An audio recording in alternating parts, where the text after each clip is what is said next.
మన దేశాన్ని మాదక ద్రవ్యాల నుంచి విముక్తి చేయడానికి కృషి చేస్తానని మాదక ద్రవ్యాల వినియోగాన్ని వ్యతిరేకిస్తానని ఇతరులను కూడా అదే విధంగా చేయటానికి ప్రోత్సహిస్తానని మాదక ద్రవ్యాల దుర్వినియోగం వల్ల కలిగే దుష్పరిణామాలను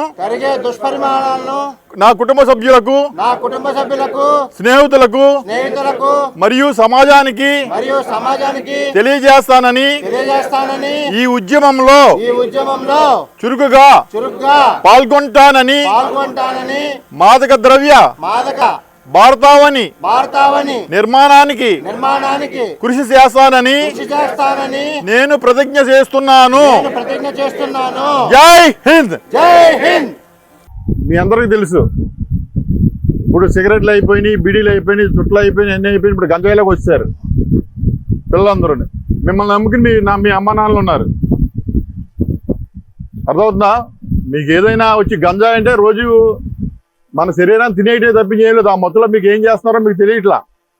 మీరేని కాదు, మీ ఊళ్ళో ఎవరైతే చదువుతున్నారో టెక్నాలజీ బాగా పెరిగింది. ఇది వరకట్లా కాకుండా ఇప్పుడు ఇదివరకు గంజాయి తాగుతున్నప్పుడు పట్టుకోవడం, లేకపోతే ఇంట్లో దొరికినప్పుడు పట్టుకోవడం. ఇప్పుడు ఏమి లేదు, నువ్వు నెలల క్రితం తాగేవు, దారంలో వెళ్తావు, నీకు ఆపి ఒక మిషన్ పెడితే నువ్వు ఏ రోజున తాగేవో కూడా తెలిసిపోద్ది. నీ శరీరంలో ఎంత రీడింగ్ అయింది, నీ ఏ పార్టీలు పోయినాయో కూడా తెలిసిపోద్ది. అది పరిస్థితి. ఉంచుకోండి, మీరు ఏమైనా ఒకసారి గంజాయి కేసులో జైలుకి వెళ్ళడం జరిగిందా, మళ్ళీ ఇంక వెనక్కి తిరిగి వచ్చేది లేదు. ఇప్పుడు స్టేట్ అంతా కూడా దీని మీద ఉందో చూసారు కదా, మీరు అన్ని చదువుకున్నారు కదా. దీని సెపరేట్ ఒక ఈగిల్ టీమ్ అనేసి కూడా పెట్టారు. ప్రతి ఈగిల్ టీం ఇలా ప్రతి ఊర్లో మీ మధ్యలో తిరుగుతూ ఉంటారు. ఆ కుర్రాడిని పోలీసు అని నీకు తెలియదు కదా, మీ ఊర్లోనే ఉంటున్నాడు.